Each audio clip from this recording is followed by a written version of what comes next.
स्वागत है NF news पर। मैं हूं आपके साथ रोहित। पश्चिम बंगाल की धरती पर पहुंचे राहुल गांधी, क्योंकि चुनाव है और इस चुनाव में जब राहुल गांधी ने बोलना शुरू किया तो ममता बनर्जी से ज्यादा मोदी सरकार पर हमलावर नजर आए और ऐसा लगा कि विधानसभा नहीं लोकसभा का चुनाव है। जिस पश्चिम बंगाल में राहुल गांधी बोल रहे थे वहां पर कुछ वक्त पहले किस तरीके से न्यायिक अधिकारियों को कैद कर लिया गया था, 7 जजों को एसआईआर प्रक्रिया जब चल रही थी, किस तरीके से मालदा में बवाल किया गया था, उन सब पर राहुल गांधी एक शब्द नहीं बोल सके। एक शब्द मतलब एक शब्द नहीं बोल सके कि मालदा में इतनी बड़ी हिंसा हो गई, न्यायिक अधिकारियों के साथ गलत हुआ। क्यों? उसके पीछे का कारण आप जानते हैं कि आरोपी कौन थे उसमें। लेकिन राहुल गांधी नरेंद्र मोदी पर टिप्पणी करने से बाज नहीं आए। यहां तक कह दिया कि मोदी मुझसे नजरें नहीं मिला पाता है, मोदी मुझसे डरता है। राहुल का बयान सुनिए, फिर उसके बाद हम चर्चा को आगे बढ़ाएंगे। और यह भी मोदी जी भी जानते हैं, आरएसएस के सब लोग जानते हैं कि एक आदमी है जो पीछे नहीं हटने वाला है, चाहे कुछ भी हो जाए। एक आदमी है जो डरता नहीं है, जो मरने को तैयार है और जो मोदी पर हंसता है 24 घंटा। मैं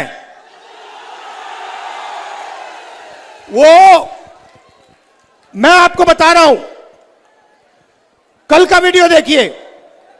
वो मेरी आंख में आंख नहीं मिला सकता है, वो डरता है क्योंकि वो जानता है कि किसी ना किसी दिन कांग्रेस पार्टी के बब्बर शेर हमारे कार्यकर्ता बीजेपी को हराएंगे और फिर कार्रवाई नरेंद्र मोदी अमित शाह के खिलाफ होगी।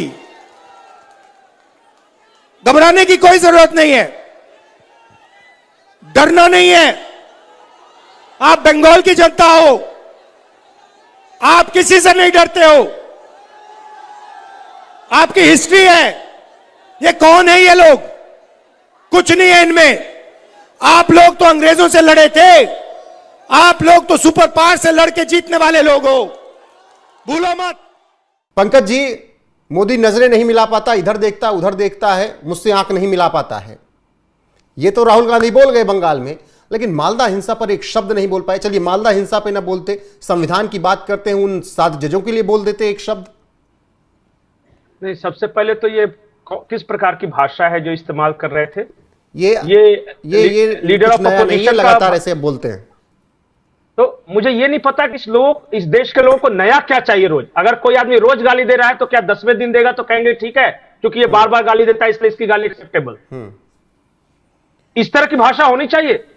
सोचिए, जब भरे मन से प्रधानमंत्री के लिए इस तरह की भाषा का उपयोग करते होंगे तो अकेले कमरे में खड़गे जी के लिए क्या बोलते होंगे? अरे ठीक है, राजनीतिक समर्थन विरोध अलग बात है, लेकिन ये तू तड़ाक ऐसा लग रहा है जैसे सड़क का कोई गुंडा बात कर रहा है। अरे कुछ तो होना चाहिए ना। लीडर ऑफ अपोजिशन इतना बड़ा पद है, इतना बड़ा खानदान है, इतनी बड़ी पार्टी है, ऐसी भाषा का उपयोग करेंगे? अब आते हैं आपके मूल मुद्दे पर। मालदा में 7 जजों को बंधक बनाया गया, उससे राहुल गांधी नहीं बोलेंगे, क्योंकि बंधक बनाने वाले इनके वोट बैंक हैं। एक लाइन में स्पष्ट। अगर यही किसी दूसरे ने किया होता, अगर हिंदू वगैरह उसमें शामिल होते तब ये बोलते, क्योंकि सारे मोहम्मदन थे और मुसलमानों के खिलाफ राहुल बोल ही नहीं सकते, चाहे वो कुछ भी कर ले, इसलिए नहीं बोल सकते। नहीं बोलेंगे, वोट बैंक तो बोलेंगे मुसलमान ईसाई और नहीं, जो गलत है उसके खिलाफ तो बोलेंगे। गलत सही कुछ नहीं होता है। वो कम्युनिटी इनके साथ खड़ी रहते हैं, इसलिए उसका अच्छाई बुराई कुछ भी हो उसके समर्थन में ही बोलेंगे। आज अगर देश में आग लगा दे तो ये कहेंगे कि उनका वाजिब हक है, क्योंकि उनके साथ अन्याय हुआ इसलिए आग लगा दिया। ये इस तरह के थॉट्स ऑफ पॉलिटिक्स के नेता हैं। अरे ठीक है, मालदा में गए थे, जजों के मामले में हो सकता है बोलने में इनके जुबान लड़खड़ा रही हो। बगल मालदा के मुर्शिदाबाद में उतनी बड़ी बाबरी मस्जिद बन रही है, हुमायूं कबीर पर ही कुछ बोल लेते, वहां भी नहीं बोलेंगे क्योंकि मुसलमानों का मामला है। और अगर प्रधानमंत्री कहते ये मुस्लिम लीग जो था ना आजादी के पहले, आज की कांग्रेस वही है, सारी आइडियोलॉजी वही, सेम वही चीज बोलते हैं जो 1947 के पहले मुस्लिम लीग बोल रही थी, मुसलमानों के खिलाफ एक शब्द नहीं। और कहते हैं मुसलमानों को आरक्षण मिलना चाहिए, मुसलमानों को अलग ये मिलना चाहिए, वो मिलना चाहिए। बस यही कांग्रेस आज रह गई है। हिंदू विरोधी कांग्रेस, मुसलमान परस्त कांग्रेस। अच्छा, नहीं तो और क्या कारण हो सकता है? बाबरी मस्जिद पर नहीं बोलना, हुमायूं कबीर पर नहीं बोलना, जजों के किडनैपिंग पर नहीं बोलना, क्या कारण हो सकता है सिवाय वोट बैंक के? चलिए, मुझे तो हुमायूं कुछ कबीर समझ पे में ना नहीं आ बोलते। हुमायूं कबीर बाबर थोड़ी उनका अपना है, बाबर पे तो बोल ही सकते थे। नहीं बोलेंगे ना। बाबर की मजार पे जाके चादरपोशी करके आए हैं, आपको पता है कि नहीं? जी। अफगानिस्तान में। तो जो अफगानिस्तान तक चले गए बाबर की मजार पर चादरपोशी करने, और अपने खुद के दादा के मजार पे यहां पे नहीं गए कभी, तो उनके बारे में अभी आपको कुछ शक है? हकीकत समझिए। देखिए, सिद्धांत बतियाने के लिए मैं भी बहुत बढ़िया बढ़िया बात बोल सकता हूं कि ये करना चाहिए तो ऐसे होना चाहिए, वैसे नहीं। एकदम डायरेक्ट मारिए कि ये मुस्लिम परस्ती है, इस वजह से नहीं बोल रहे। मुस्लिमों का और डर कोई है कि कारण मुस्लिम उनसे दूर चले जाएंगे। दूर नहीं जाएंगे, सोचता है कि वोट उठ नहीं देगा तो और लेने के देने पड़ जाएंगे, हिंदू तो देता नहीं है, मुस्लिम में नहीं देगा तो हम क्या करेंगे। और कोई कारण नहीं, एक कारण नहीं है जो इन सारे मामलों पर नहीं बोले। हां, आज बंगाल में थे तो टीएमसी के खिलाफ सबने कहा कि भाई आप 284 सीटों पर लड़ रहे हैं। तो राहुल गांधी ने पूछा कि ओ माय गॉड 284, तो जितना उतना तो है नहीं। तो बोला कि लेकिन उनके खिलाफ लड़ रहे हैं ना, टीएमसी के खिलाफ, तो कुछ ना कुछ बोलिए। तो आज पहली बार जब से बंगाल चुनाव की घोषणा हुई है या उससे पहले पहली बार टीएमसी के खिलाफ 2-4 शब्द बोले हैं। और मुझे लगता है फॉर ए चेंज वो सुनाना चाहिए, क्योंकि वो थोड़ा नयापन है। बिल्कुल। राहुल गांधी का एक और बयान सुनिए जो उन्होंने टीएमसी पर हमला बोला है। भाइयों और बहनों, Sharda chit fund scam, 17 lakh investors का पैसा, 1900 करोड़ रुपए उनको वापस नहीं दिया। Rose Valley chit fund scam, 31 lakh investors का पैसा लिया, 6,600 करोड़ रुपए अभी तक वापस नहीं दिए। Coal smuggling scam, illegal mining, transport, गुंडा टैक्स कलेक्शन होता है यहां पे ट्रांसपोर्टर्स और परचेजर से, और यहां पे बंगाल की जनता का फायदा नहीं होता है। यहां पे सिर्फ तृणमूल कांग्रेस का जो सिंडिकेट है उसको ये 24। लेकिन ये तो मालदा में खड़े होकर बोल रहे हैं, दिल्ली आते आते सुर बदल जाएंगे, फिर कहेंगे दीदी जिंदाबाद, कोरबो लोरबो जीतबो रे, दीदी जीतेगी। सारे, अच्छा एक बात मैं बताऊं इंटरेस्टिंग, जितने कांग्रेसी हैं चाहे वो बंगाल के हैं या झारखंड के, बिहार के, सबके सारे के सारे दीदी के लिए कैंपेन कर रहे हैं सोशल मीडिया पे। सारे टीएमसी के सपोर्ट में हैं।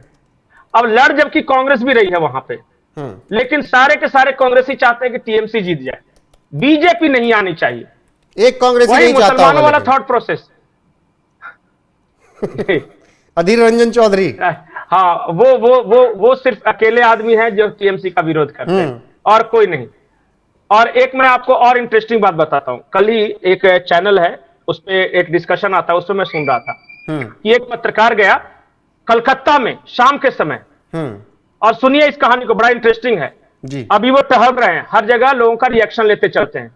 वो कलकत्ता में शाम के एक टी स्टॉल पे गए, एक आदमी अकेला था, चाय पी रहा था। तो उन्होंने सोचा कि अकेला आदमी है, चुपचाप में बढ़िया बात करेंगे, भीड़ भाड़ में नहीं बोलते ना। तो माइक लेकर उसके पास पहुंच गए, बोले कि दादा इस बार किसका चांस लग रहा है बंगाल में? तो वो आदमी इत्मीनान से चाय पीते बोला कांग्रेस का। तो इन्होंने कहा कांग्रेस का? बोले कैसे? कैसे कौन वोट देगा, कौन क्या करेगा? तो बोला कैसे वैसे मत पूछिए, मैं ही कांग्रेस का कैंडिडेट हूं यहां से। और वो अकेला कोलकाता जैसे शहर में शाम की चाय अकेले पी रहा है, और वो कह रहा है कि मैं ही कांग्रेस का कैंडिडेट हूं। और पत्रकार उसको देख लगा कि आप मजाक नहीं कर रहे हैं। तो बोला कि नहीं भाई, मैं कैंडिडेट हूं, यही सीट से कैंडिडेट हूं। अरे खराब से खराब नेता भी है ना, जो वार्ड का भी लड़ता है, उसके भी 2-4 चमचे उसके साथ रहते हैं। नहीं, जो प्रधान ये बिल्कुल अकेला है, वो उससे ज्यादा होता है। वार्ड तो बड़ी बात हो गई, फिर भी अब वो गांव में स्थिति है। ये तो कलकत्ता जैसे शहर में, वो भी शाम का समय है, चाय के दुकान पर ऐसे भी 20 आदमी की भीड़ रहती है। इससे ज्यादा तो युवा नेता के पास भीड़ होती है। और सोचिए ये अकेले बैठ के चाय पी रहा है, कह रहा है इस बार कांग्रेस जीतेगी यहां से। ये है बंगाल में कांग्रेस। और विश्वास नहीं हो तो जाके वो पूरा एपिसोड बिल्कुल बिल्कुल वो वायरल है मैं काफी। मजाक कर रहा हूं। लेकिन पंकज जी, हो सकता है कि अंदर खाने तैयारी कांग्रेस की बड़ी हो, इसलिए कॉन्फिडेंस में हो कांग्रेस का कैंडिडेट। हो सकता है हाँ, राजीव 284 गांधी में वाली ना। या इंदिरा गांधी वाली लहर आके 400 पार करवा दे। हाँ, ऐसी तैयारी है ना, इतनी जबरदस्त कि पब्लिक को भी पता नहीं है, जिसको वोट देना उसको भी जानकारी नहीं, एकदम सीक्रेट है। सीक्रेट एजेंट 007, उस कैंडिडेट के अलावा किसी को नहीं पता है किसको भी वोट देना है। ऐसी भी क्या गुप्त तैयारी करनी भाई, थोड़ा बहुत तो वोटर को पता होना चाहिए ना। इतना भी सीक्रेटली क्या तैयारी करना। और अगर ऐसी तैयारी है तो जरा मेरे को बताइए कि बंगाल में प्रचार करने प्रियंका गांधी क्यों नहीं आई? आज सिर्फ राहुल गांधी आए हैं इतना लंबा, और आज के बाद शायद आए भी नहीं, एक आध चले जाएंगे कहीं कहीं। 100 सुनार तो की इतना एक धुआंधार लुहार की, प्रचार कौन आपने करता है? कहावत सुनी ना, 100 सुनार की एक लुहार की। बहुत अच्छा। तो पूरे बंगाल चुनाव पूरी प्रचार में बीजेपी एक की बार 100 आएंगे वो। रैलियां राहुल की एक अकेले काफी हैं। हाँ सही बात है, अभी मिले भी थे, बोले हमजा राहुल मजारी वेलकम। उन्होंने कहा सर बंगाल में पूरी तैयारी है। चलिए बहुत शुक्रिया लोकसभा से पहले आपका, वाला देखा कि नहीं? बहुत शुक्रिया आपका जी, वो तस्वीरें देखी। और फिलहाल राहुल गांधी मालदा की धरती पर थे, लेकिन मालदा की हिंसा पर जो अभी कुछ वक्त पहले हुई, जहां जजों को कैद कर लिया गया, जो रिपोर्ट भी दी गई, सुप्रीम कोर्ट को सौंपी गई, और उस रिपोर्ट में जो खुलासे हुए उसकी खबरें हमने आपको बताई, किस तरीके से सुनियोजित साजिश थी दंगा कराने की, बवाल कराने की। उस पर राहुल गांधी एक शब्द नहीं बोल सके, मालदा की धरती पर खड़े होकर जजों के लिए नहीं बोल सके। लाल कॉपी लेकर टहलते हैं, लेकिन उस संविधान के अंतर्गत आने वाले जजों को नहीं बोल सके। लेकिन प्रधानमंत्री पर किस तरीके से टिप्पणियां की वो आपने सुन ली।